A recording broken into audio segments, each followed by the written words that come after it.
They seem natural and inevitable. They present themselves as if they're the very structure of the world. We suspect that this is just how the world works, that we simply inherited the natural order of things. But we see this modern industrial capitalist culture as inevitable. It's invisible. It's the air we breathe. But the good news is that that's an illusion. The bad news is that the illusion is unsustainable. Modern carbon capitalism is not natural. It's a fairly new construction. And what we are witnessing is an illusion bumping up against physics and chemistry and empathy and reason. You can clap anytime you want. And the illusion cannot sustain itself against the barrage of the evidence that nature is lobbing at it. And our greatest task is to recognize that we have options and that we need not cling to those illusions. But we do cling. And we cling because we're in a hell of a bind and because we're afraid. But here's the thing about fear. Fear is perhaps the greatest and most powerful illusion of all. Fear holds us back from believing what we know to be true. We know that business as usual is not an option. And we know it, but we don't act on it. And we don't act on it because we are afraid to believe it. But every time I've walked up to a fear and challenged it, every time I've forced my way through its obstructions and stood up to my own anxiety, I find on the other side is relief and wonder. It always amazes me how all my dread and anxiety wisps away like a vapor. When we finally see little man Oz on the other side of the curtain, we laugh at our past selves for believing so passionately in these illusions. Climate change is pulling back the curtain. What we find when we have the guts to look is a culture and an economy that, as Naomi Klein says, is at war with the planet. The best advice we will ever receive from the establishment is how to fine-tune the machinery of that economy. They will double down on policies that are demonstrably harmful and counterproductive. They do this because they are wholly committed to illusions.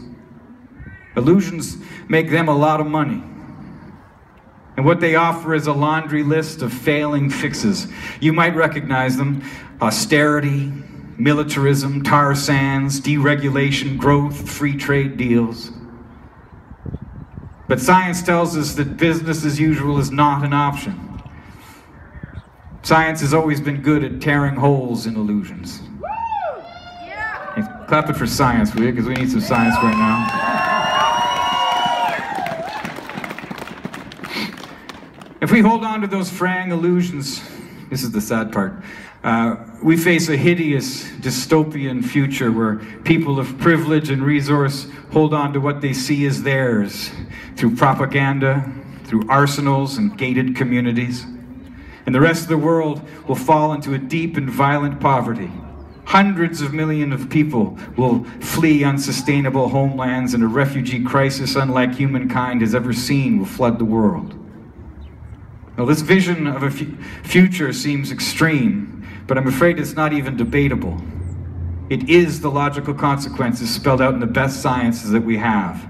It's a picture that children entering our school system today will see in their lifetime. And this future does not come in the shape of Donald Trump or Stephen Harper. To reach this vision of the future, all we need to do is nothing. Just keep listening to Rex Murphy. Invest in your RRSPs, buy the Globe and Mail, repeat the economic orthodoxies about growth and security, and more than anything, keep ignoring that irritating feeling and that overwhelming evidence that the worldview that we defend is killing us. And this narrative might lead to cynicism. Cynics often jump to the conclusion that our world is sufficiently screwed up and there is nothing we can do. That's right, I'm about to get to that part. The powers that be are, well, this is what the cynics think, the powers that be are too entrenched, and that their patterns and processes of our culture are immutable, and that we are too late and probably too greedy to do anything about it. But with all due respect to the cynic, and it sounds like we, disagree.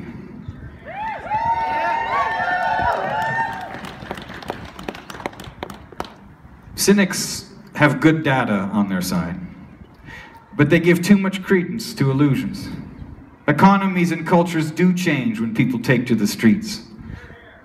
Here's a list of evidence. The emancipation of slaves, suffragettes, civil rights, Vietnam, the Berlin Wall, South Africa, gay rights. 10 years before any of these pivotal moments in change, cynics would not have given credence to the hopes of activists. Clap for that, that's important.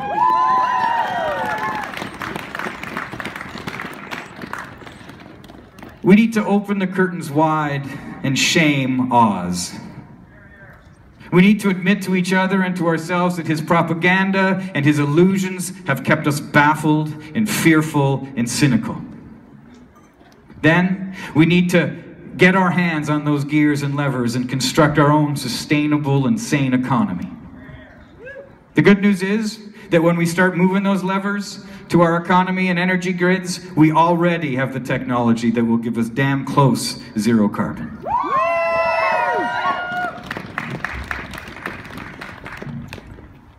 So let me paint an optimistic picture of our better future. Wicked, awesome, self-driving electric cars, robotic train infrastructure moving all our goods about in green corridors, massive publicly owned wind and solar farms, animal-free lab-grown meat, so no more industrial slaughterhouses, no wars for oil. That means less terrorism, lots of high-paying jobs, a democracy run by people and not money. Way fewer billionaires, and a healthy and huge middle class. Yeah, that's right, a huge vegan middle class. Yeah, I'll eat that, that's good. We'll also have an engaged and healthy and motivated citizenry. And our grandkids, they can have all this if we just give up on illusions and embrace creativity. When the naysayers in the media and our own heads stop defending business as usual, we will be able to reimagine our world. We will be radically open to new ideas, and we will freely discard the dangerous and disproven ones. And when this new openness gains a foothold in our culture, we will see that our species has oceans of untapped creativity. Climate change is our chance to design a future that is motivated by our best selves. Let's hear it for that. Thank you so much for coming.